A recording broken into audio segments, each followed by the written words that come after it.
뒤에 더 깊게 이야기해 주시겠지만 지금 마트가 어려운 가장 큰 이유를 지금 짧게 얘기해 주신다면 사실은 이제 대부분은 온라인 때문이다. 온라인 때문이다라고는 하지만 마트가 잘 할 수 있는 부분을 못해서 그렇기도 하다.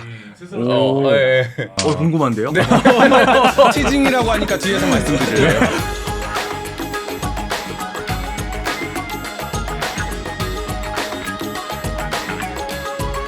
소비문화위원회 경제이야기 비주류 경제 호스트를 맡은 저는 토스 김창선이고요. 저는 재무덕후 이재용입니다. 이번 주 비주류 경제학에서는 대형마트 이야기를 해보려고 하는데요. 게스트로 육식맨님 모셨습니다. 어서 오세요. 네, 반갑습니다. 안녕하세요. 저희 채널에 초기부터 되게 자주 출몰하시더라고요. 네. 되게 저희 채널 구독자가 적을 때부터 봐주셨는데 어떻게 좀 발견하게 되신 거예요? 지금까지 유튜버분들 몇 분 섭외를 하셨잖아요. 네. 공교롭게도 다 제가 너무 즐겨보는 분들이었어요. 그래서 제 알고리즘에 뜨더라고요. 아. 처음 떴던 건 우키팜님 컨텐츠였어요. 우키팜님, 진짜 제가 초기 굉장히 콘텐츠다. 좋아하는 유튜버신데 네. 그래서 알게 됐다가 그 뒤로도 계속 좋아하는 분들이 나와서 최애 채널처럼 됐죠. 머니그래피가. 유튜브에 망령이라는 소문이 있더라고요. 그러니까 가끔 네. 좀 뜬다 하는 채널에 있어요. 댓글이 상단에 항상 계세요. 그것도 네. 빨리 달아 댓글을 좀. 일단은 한 가지 좀 오해를 풀고 싶은 게 네. 저는 사실 유튜브를 굉장히 많이 보거든요. 아. 어디선가 본 적이 있는데 박찬욱 감독님께서 옛날에 네. 영화 공부를 하실 때 하루에 3편씩 영화를 봤대요. 그러니까 이게 인풋이 있어야 아웃풋이 있다 이거 아니겠습니까? 그쵸. 그래서 네, 네, 제가 유튜브를 많이 보겠다 결심을 하고 정말 많이 보거든요. 저도 모르게 어느 순간 손이 움직이고 있어요. 네. 그러니까 아니 저 참지 못하겠어요. 주말에 전국 게릴라 콘서트 보다가 네. 거기도 또 선 하나 선정하시더라고요. 또 장르를 가리지 않습니다. 그러니까 그래도 이제 본업은 육식 요리 유튜버인데 네. 저는 전공이 뭐 요리나 요식업 이쪽일 줄 알았어요. 네, 근데 네. 알아보니까 원래는 전혀 관계없는 일을 하셨다고. 네, 사실은 제가 10년 7개월 동안 회사원으로 근무하면서 10년 동안. 네, 후반부 이제 3년 3개월을 이 유튜브를 병행하면서 지냈던 회사원 출신이고요.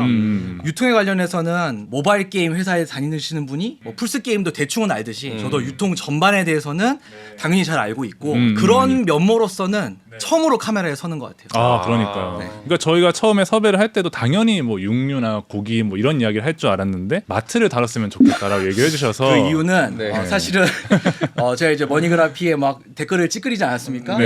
네, 연락이 오셨어요. 네. 그래서 몇 가지 저에게 어울리는 주제를 주셨는데 네. 뭐 예를 들어 네. 이재용 회계사님에게 네. 4대 회계법인 분석을 해봐라. 아, 그러면 진짜. 이제 진짜. 거기에 임직원이 아니지만 네. 그래도 껄끄럽잖아요. 언제 맞아요. 어디서 만날지 모르는데. 그럼요. 네, 진지해지고. 그래서 네. 한 발 떨어졌지만 네. 그래도 내가 좀 지적일 이게- 수 있는 곳에 한번 네. 들이대보자 해서 작가님한테 옵션 한 5개 드렸어요. 네. 나 이런 것도 좀 알고 이런 것도 좀 알고 했는데 작가님 네. 제일 마음에 드는 걸 골라주신 게 아닌가 네네. 생각이 듭니다. 그래도 너무 잘 어울리는 주제인 것 같아요. 다행히도 그래도 제가 본업으로 안 했던 것 중에는 많이 알고 있는 쪽에 속해요. 방송에 많이 도움드릴 수 있도록 최선을 다해 보겠습니다. 아, 좋습니다. 저희가 이제 주제가 이제 대형마트이니만큼 마트를 많이 가세요? 마트에 어느 정도 진심이신지도 좀 궁금해요. 결정적으로는 제가 영등포에 이사를 가게 되면서 그냥 마트의 어떤 한복판에 떨어지게 되면서 뭔가 많은 경험을 쌓게 됐죠. 뭐 괜찮으시다면 그 얘기를 지금 할까요? 아니면 해주시죠. 어떤 일인지. 여러분들은 영등포가 어떤 땅인지 상상도 못하실 겁니다. 영등포 네. 뭐 타임스퀘어 있고 네. 뭐 그런 지금 땅 뭐 굉장히 단편적으로 알고 네, 계시는데 네, 네네. 영등포가 이제 마트의 격전지거든요. 우리나라를 대표하는 마트의 격전지. 네네. 일단 서울에 그렇게 마트가 밀집한 지역이 없어요. 일단은 예를 들면 홈플러스가 강남에 잠실점 하나밖에 없거든요. 네. 그 정도로 서울에 그 대형마트를 그 땅값을 감당하면서 짓는다는 게 쉬운 일이 아닙니다. 네네. 근데 영등포는 이마트만 해도 여의도 있고 영등포 있고 목동도 있고 그리고 홈플러스 같은 경우도 그 영등포점, 신도림점, 목동점, 합정점까지 있고 네네. 그리고 롯데마트는 서울 전체 13개밖에 없어요. 원래 되게 적은데 거기에 양평점이 있고 네네. 심지어 근데 이렇게 3개가 다 있는 와중에 그 정중앙에 코스트코가 있지. 코스트코 첫 번째 지점 양평점이 위치를 해 있어요. 네네. 제가 팩트 체크를 위해 다 찾아봤거든요. 네네. 이런 지역은 서울에 전혀 없습니다. 그러니까 네. 더군다나 아까 말씀드린 매장들이 다 1, 2km 차이밖에 안 나요. 거기에 거리가. 되게 많은 인구가 있는 것도 아닌데 네. 굉장히 밀집해 있단 말이에요.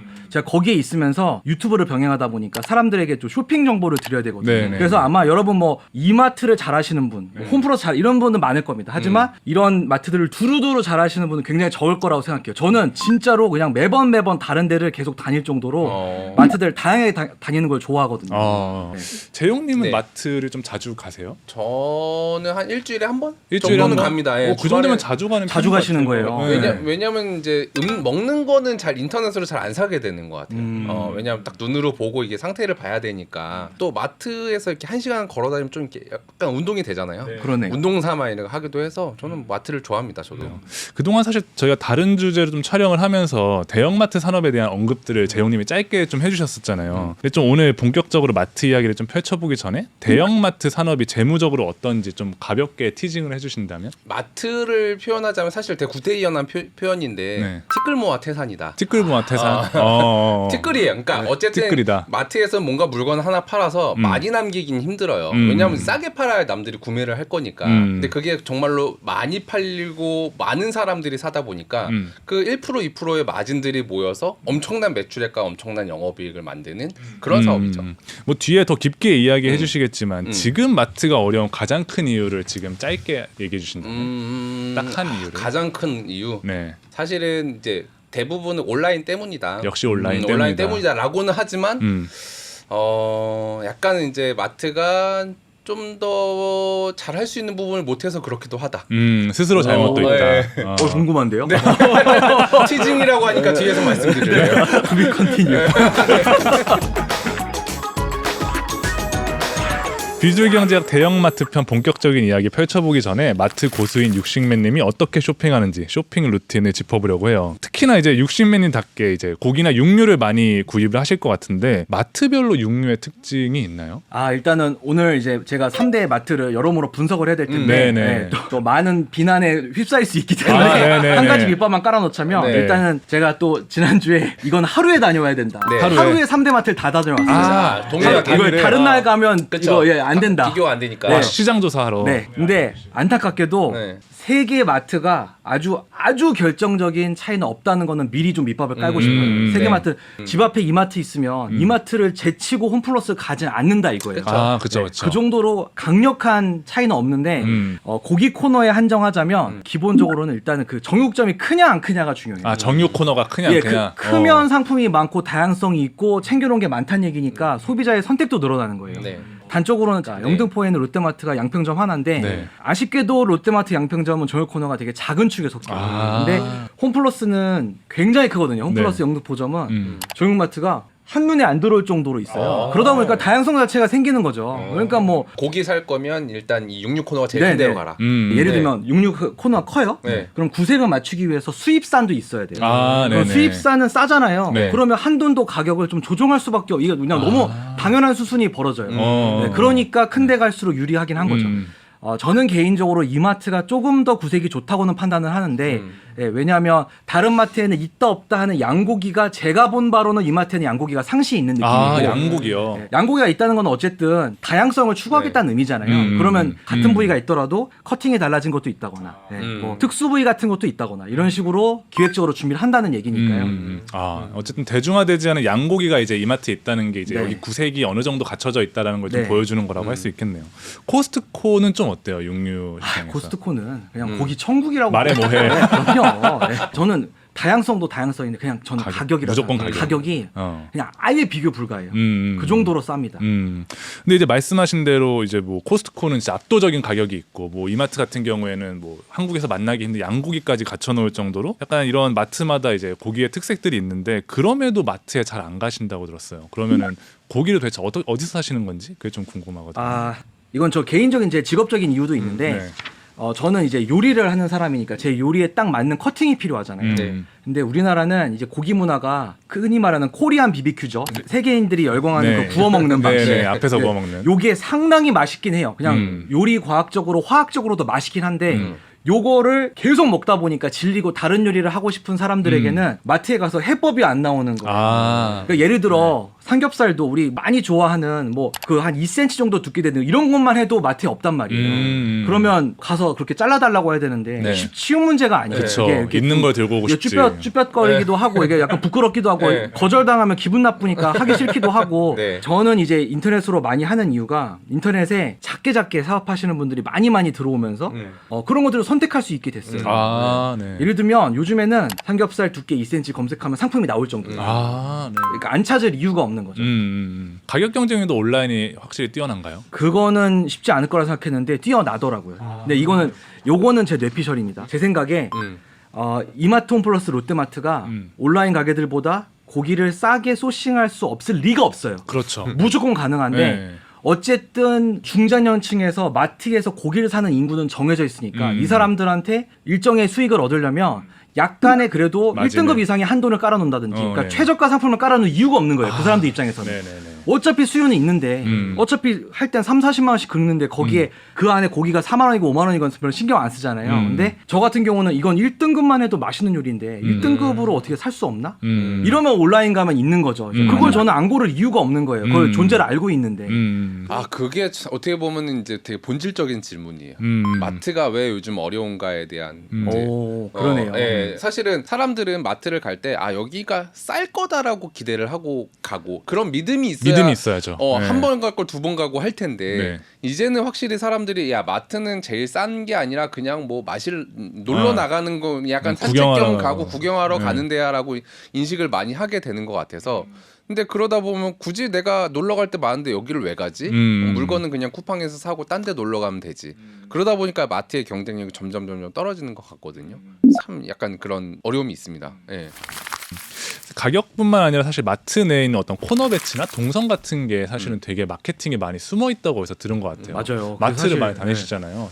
근데 기본은 같아요. 모든 마트는 입장하면 과일이 있습니다. 아, 그렇죠. 네, 과일 기분이 좋아져요. 네. 딱 빨강색, 주황색, 노란색이 있어줘야 사람이 기분이 좋게 딱 입장을 할 수 있거든요. 그러면서 네네네. 딱 들어가면 이제 그때부터 이제 마트의 그 전략이 달라지는 것 같은데 제가 굉장히 제가 재밌어한 게 있는데 제가 현재는 마포구에 살고 있는데 홈플러스 합정점은 놀랍게도 입구를 들어가자마자 네. 술이 있습니다. 아, 와인이. 합정점은 딱 메세나폴리스 아래 있거든요. 네네네. 거기서 외국인도 진짜 많고 네네. 저는 살면서 거기만큼 에이지가 낮은 마트는 가본 적이 없어요. 그 MT철의 청량리 롯데마트 제외하면 거기보다 어릴 수는 없어요. 그러니까 정말 자취하는 그런 20대들이 많이 오거든요. 네네네. 그러니까 이 사람들을 잡기 위해서인지 제가 지금까지 가본 수십 개 마트 중 유일하게 과일이 아닌 곳이었어요. 거기가. 왜 과일이 제일 앞에 있는지 조금 알 것 같아요. 왜냐하면 편의점을 생각해 보면 편의점은 항상 제일 끝에 음료수가 있습니다. 아, 맞습니다. 그치, 사람들이 안쪽에. 음료수를 사러 갔다가 나오면서 뭔가 하나 더 집어오라고 항상 음료수가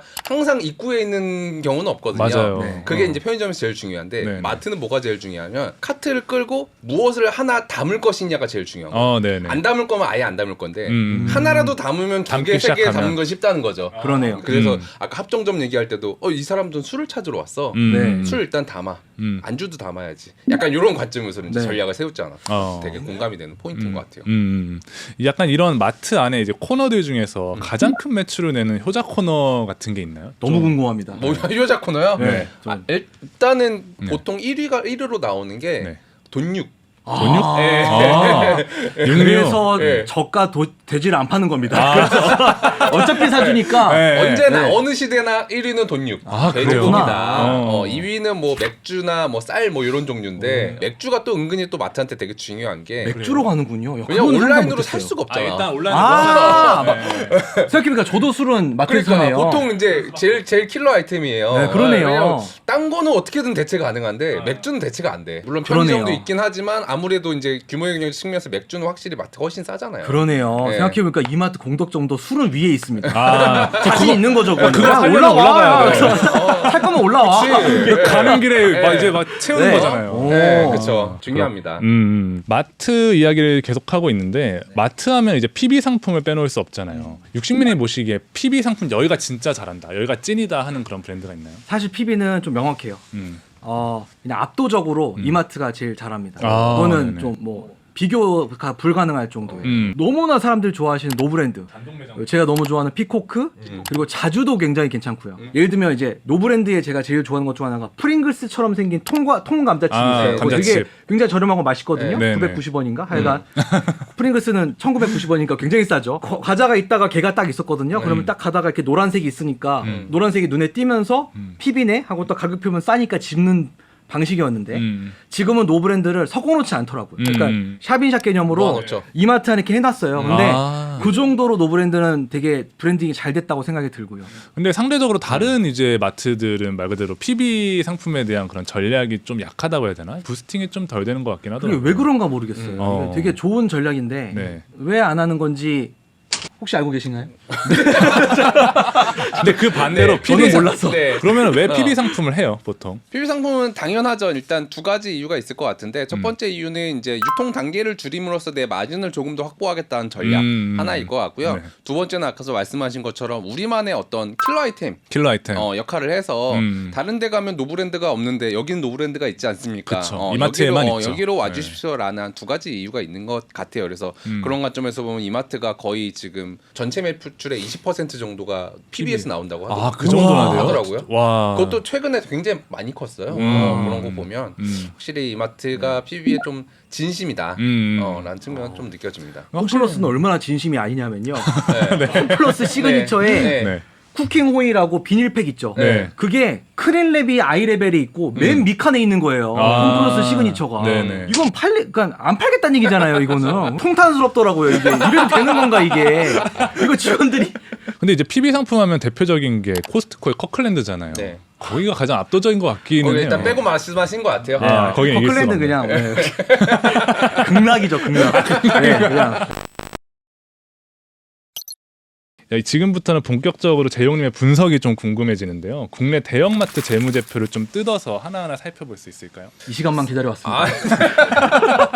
대형마트 사실 뭐 저격수. 이렇게 막 자세히 뜯고 맛보고 막 그럴 생각은 없어요. 왜냐면 네. 이제 다들 이제 아파요. 네, 그러니까. 아파서 막 자세히 막 뜯어볼 건 아니고요. 네. 일단 간략히 보면은 일단 빅3라고 하잖아. 이마트, 홈플러스, 롯데마트가 규모가 사실은 아주 크게 차이 나진 않습니다. 지금 이마트랑 홈플러스 같은 경우는 매장 수가 딱 붙었어요. 국내에서 132개, 132개로 딱 같아졌습니다. 그리고 롯데마트 같은 경우는 국내에 한 111개 정도 있어서 거의 비슷하긴 한데 네. 2022년 실적만 보면 지금 이마트 같은 경우는 매출이 15.5조 원에 영업이익 2,500억인데요. 어쨌든 영업이익률이 제일 중요한데 영업이익률이 이제 1.7%로 아주 나쁘다고 할 수는 없지만 상당히 예전에 비하면 기분 나쁜 숫자가 많이 나오고 있고요. 홈플러스는 이미 적자. 이제 매출액 6.6조에 영업이익이 마이너스 3.9%.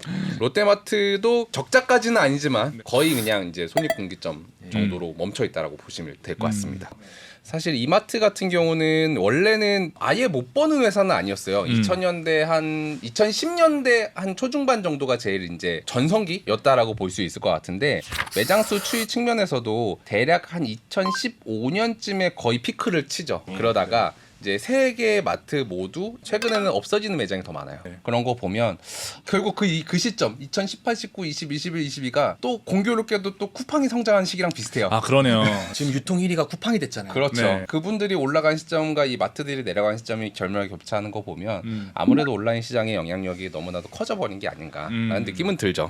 약간 재용이 보시기에 그러면 외적인 리스크는 네. 역시 온라인이 가장 큰 영향이 있는 걸까요? 이제 제가 두 가지 아까 말씀드렸는데 온라인도 있는데 사실은 본질적으로 마트가 본인들의 핵심 역량을 잃어버리고 있다는 점도 전 중요하게 생각을 해요. 이게 무슨 말이냐면 벌써 한 6, 7년 전인가 월마트, 미국의 월마트가 주가가 굉장히 많이 떨어졌었어요. 왜냐하면 아마존이 너무 잘하는 거야. 네네. 그러니까 아마존이 너무 잘하니까 야 결국은 야 미국도 이 이커머스가 다 먹는 거 아니냐 해서 이제 월마트가 떨어지니까 월마트가 뭘 했냐면 제트닷컴이라는 온라인 커머스를 인수를 해요. 큰 돈을 주고 인수를 했는데 대차게 말아먹거든요. 그러면서 어떻게 보면 아 저기는 뭐 끝났다라고 월마트가 얘기하는데 지금 월마트는 역사상 최고가를 기록을 하고 있어요. 왜 그런가 봤더니 따라가려고 했던 것 같아. 그러니까 아야 저기가 잘 되니까 우리도 빨리 따라가자. 자본을 통해서 약간 조급하게 따라갔던 것 같아.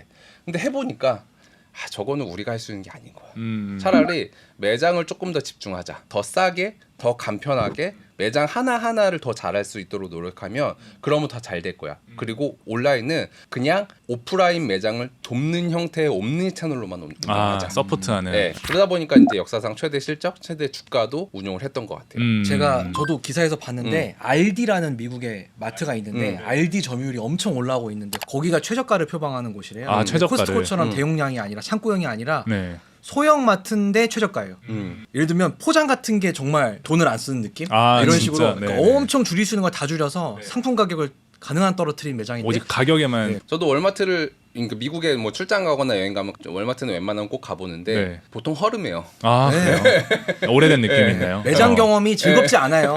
그 딱 이제 영수증을 받아들면 즐겁지 그 랄랄랄라 노래 그런 거 안 나와요. 안 아, 나와요? 호플러스 OST 너무 좋아요. 아, 그래요? 깔끔하지 않아요. 이마트 OST 아시죠? 네, 그 노래가 있어야 되는데. 뭔가 쌓여있는 것도 뭔가 정크푸드스럽고 네. 맞아요. 막 그렇게 막 단정하지 않거든요. 네. 근데 그럼에도 불구하고 이제 최고가인 거는 결국 마트의 본질은 싼 거 아니냐? 싼 거다. 즉 괜찮은 제품들을 싸게 조달을 해놓고 그 과정에서의 고객들의 어떤 쇼핑의 불편함만 제거를 해주면 뭐 인테리어가 어떻고 뭐 고급 뭐가 뭐 어떻든 간에 그냥 사람들은 오게 돼 있어를 월마트나 코스트코가 얘기해 주는 거 아닌가라는 생각을 저는 계속해요. 저도 그렇게 생각을 네. 하는데 그거 맞아요. 그럼 왜 트레이더스는 그렇게 잘 안 되느냐? 아. 요런 이제 의문점이 계속 생기긴 하죠. 트레이더스는 왜 안 돼요? 저 개인적인 생각으로는 네. 코스트코는 진짜 어려운 길이긴 한데 그래도 양평과 양재에서 자리를 잡았잖아요. 네. 트레이더스는 서울에 매장이 한 개가 있어요. 그게 노원구에 한 개가 있고 네. 서울에 유력 중심지에 한 개도 없어요. 아, 그래요? 그러니까 그렇게 큰 매장을 할 수 있는 환경이 안 되는 거죠. 그러니까 결과적으로는 트레이더스를 가는 행위 자체가 감각적이고 이게 좀 느낌 있게 주말을 보내는 방법인 것으로 브랜딩이 안 된 게 아닌가라는 생각이 좀 들어요. 아. 그리고서는 결과적으로는 트레이더스도 진짜 쌉니다. 이마트보다 싼데 그 코스트코 수준의 일본과 중국어를 아우르는 수준의 규모의 경제까지는 만들어내지 못하는 거예요. 이마트와 어떤 코스트코 그 사이에 어딘가에 있어서. 그러니까 네. 뭐 그렇다고 막 이마트에 가깝진 않아요. 네. 코스트코에 가깝지만 네. 가깝지만 그렇다고 네. 해서 코스트코를 막 이길 정도의 네. 가성비가 나오는 저는 제품 잘 없으니까. 개인적으로 양재점의 이미지가 진짜 중요하다고 생각해요. 아. 그러니까 옛날 그 블로그 하던 시절부터 블로그 문화를 선도하던 주부 블로거들이 네. 코스트코를 이렇게 선망하고 이렇게 아. 선망을 만들고 아. 거기서부터 쌓은 브랜드 이미지가 있다고 생각해요. 근데 이제 트레이더스는 그거를 어떤 계기로 확 넘어야 되는데 그러니까 저는 그러니까 실제로 하나하나 구색을 따지면 네. 별로 가격 경쟁력이나 상품 경쟁력이 떨어지지 않는다고 느껴서 더 아쉬운 것 같아요. 그래서 아쉬운 것 같아요. 저는 이러니까 재용님 의견이 더 궁금해지는데, 그러니까 육식맨님은 뭐 구매 경험, 컨셉, 브랜드 이미지, 약간 이런 좀 총체적인 소비자로서의 경험 때문에 코스트코가 그런 클래스에 있다고 이제 얘기를 하시잖아요. 네. 그럼 재용님 보시기엔 역시 코스트코가 가격이 압도적으로 싸기 때문에 잘 되는 걸까요? 무조건 가성비입니다. 아, 재용님은 여기서도 가격이 핵심이군요. 그러니까 코스트코가 있는 건 당연히 브랜드 이미지 뭐 또 있고 한데 네. 결국 코스트코가 한국에서 이렇게 잘 되고 글로벌로도 제일 잘 되는 이유는 매출 원가율이 높기 때문이에요. 네. 이 매출 원가율이 높다는 말은 상대적으로 판매 단가가 낮다는 말이랑도 같은 말이거든요. 싸다. 네. 네. 코스트코가 이거 보면 진짜 네. 황당한 지표가 나와 있어요. 황당한 지표가 나와요. 한번 실적 한번 네. 볼까요? 제가 10개년치 재무제표를 한번 긁어봤어요. 얘가 매출액이 2013년 8월에 2조 5천억이었다가 이제 작년 8월에 기준으로 보면 5조 5천억이거든요. 9년 만에 연평균 한 9% 정도 성장을 하는데요. 딱 보시면 한 번도 꺾이지 않습니다. 그리고 영업이익률도 대략 한 5%, 원래는 5%였다가 최근에 한 3.5% 정도 유지가 되는데요. 그럼에도 불구하고 그게 나쁘지 않은 이유는 매출 원가율이 이제 작년 기준으로 84.9%예요. 진짜 말도 안 되는 숫자. 15% 남기 물건 팔아가지고 대부분의 사업에서 매출 원가율이 85%가 남은 이익이 나면 안 되는 구조예요. 폐가망신하는 지표죠. 이걸로 어떻게 남기겠다는 네. 거야? 아 여긴 진짜 이상한 데다. 이상한 데다. 왜 이상한 데냐면 네. 매장 하나하나에서 발생하는 매출액이 굉장히 많다 보니까 그 안에 들어가는 고정비 요소들 뭐 임차료가 됐든 인건비가 됐든 뭐가 됐든 매출 한 건당 나오는 고정비가 굉장히 극단적으로 낮아질 수 있다는 거예요. 그러니까 회전율로 무조건 승부를 본다. 그 말인즉슨 코스트코는 이제 자신이 있는 거죠. 여기서 우리가 이렇게 싸게 팔아도 매출 퀀티티를 무지하게 뽑을 수 있기 때문에 여기서 고정비를 계속 낮춰서 우린 이익 낼 수 있어. 우리는 영업이익률 3%면 충분해. 왜? 그걸로 우린 팬덤을 만들어낼 수 있으니까. 어떻게 보면은 제가 항상 말하는 게 마트는 무조건 가성비다라고 하는데 그 근본을 코스트코에서 보여주는 거죠. 아무리 뭐 제품도 좋고 화려하고 해도 사실 코스트코 보고 야 인테리어 좋다 막 화려하다 막 쾌적하다 이렇게 생각하는 아무도 없잖아요. 막 이렇게 어깨 부딪히고 막 카트에 치이고 막 이래도 고기 한 덩어리 얻어가면 나는 됐어. 약간 이런 식으로 생각하잖아요. 그럼요. 주말에 가려면 차도 엄청 막히잖아요. 그러면들 보고 가는 이유는 가성비. 무조건 가성비죠. 사실 어마어마한 차이는 아닐 수도 있거든요. 왜냐면 아까 말씀하셨다시피 가격도 뭐 코스트코랑 거의 비슷하다. 근데 진짜 그 미묘한 차이. 가격 뭐 1% 2% 뭐 맛 뭐 1% 2% 사업은 또 거기서 또 결정이 나는 것 같아요. 소비자들은 귀신같이 합니다. 예를 들어서 좀 이렇게 말해도 되는지 모르겠는데 제가 지난번에 와인 얘기할 때 막 셰퍼드 빈야드 얘기했잖아요. 네네네. 그거 사는데 한 3천억 정도 들었거든요. 네. 그 3천억으로 와인 돈이면. 와이너리를 살 게 아니라 차라리 전국의 사과 농장을 사면 어땠을까? 차라리 내가 뭔가 하나 제일 많이 팔리는 품목, 뭐 돈육이 됐든 사과가 됐든 뭐 하나를 시게 이제 독점을 때리거나 아니면 과점이 될 정도로 크게 사면은 사실 다 안 싸도 되거든요. 이미지를 만드는 거는 한두 개의 카테고리예요. 킬러를 찾아야죠. 코스트코에 육류가 싼 것처럼 저기는 뭐 사과가 싸, 저기는 배가 싸. 그거 하나면 나머지도 어떻게 보면 같이 따라와요 이미지가. 그런 식의 어떤 노력을 했어야 되지 않나 고민을 하는 거죠. 육식맨님한테도 궁금해요. 그러니까 코스트코만큼 가격 경쟁하기도 어렵고 그렇죠. 마트가 고급화되는 건 마트의 본질도 아니라고 하는데 이 상황에서 대형마트는 어떻게 해야 될까요? 지금 사실은 제가 볼 때는 되게 쉽지 않은 문제. 이게 해법을 찾기에는 어렵죠. 국내에서 해법을 찾기는 굉장히 어려워서 저는 차라리 신사업 같은 더 파편화적인 것들을 시도하는 게 맞지 않나? 새로운 먹거리를 찾는 게 맞지 않나라는 생각이 들 정도로 어렵다고 생각이 들어요. 그러니까 육식맨님은 결정적으로 그러니까 온라인 전환의 흐름에 좀 미온적으로 탄 게 제일 크리티컬했다고 네, 그게 실험이라고 봐야겠네요. 되게 어렵더라고요. 제가 유통기에 있었다고 말씀드렸잖아요. 네. 저도 기존 레거시에 있었어요. 제가 말씀을 못 드려서 되게 아쉽긴 한데 하여간 이제 온라인 시프트를 강력히 하는 조직이 있었던 입장에서 그게 굉장히 쉽지가 않아요. 이게 그런 쿠팡이나 컬리 같이 아예 그렇게 스타트업 베이스로 좀 수평적인 구조로 막 도전해보고 안 되면 바로 접고 이런 식으로 해야 되는데 그런 결제 구조라든지 그리고 뭐 오프 더 레코드 같이 얘기하자면 이게 유통의 오래된 역사인 건데 유통의 결정적인 특징이 하나가 있어요. 뭐예요? 바로 조직 이동을 할 때 지방점에 보낼 수 있다는 점이에요. 그게 어떤 의미군요. 상징. 네, 그러니까 결과적으로는 아주 근원적인 아부가 존재하는 업계예요. 이게 전복되지 않는 어떤 그런 게 있어요. 그게 이게 굉장히 무서운 지점 중 하나예요. 그러니까 볼 때는 굉장히 리버럴해요. 네. 근데 그 안에는 근원적인 그 상명하복이 있다. 구조적인 문제가 네. 있다. 알겠습니다. 진짜 분석적이야. 진짜 아니 진짜 100만 유튜버의 태도란 이런 것이구나. MBTI 물어봐도 돼요? 당연히 ESTJ입니다. ESTJ. 전 ISTJ인데. 그러세요? 네, 저는 I랑 E이 딱 중간에 있거든요. 네. 되게 분석적이고 이성적인 게 맞아. 코드가 나랑 맞아. 되게 만족스러우신가 보네. 네, 약간 비슷한 과를 만났는데. 네. S랑 J는 95점 이상이에요. 저는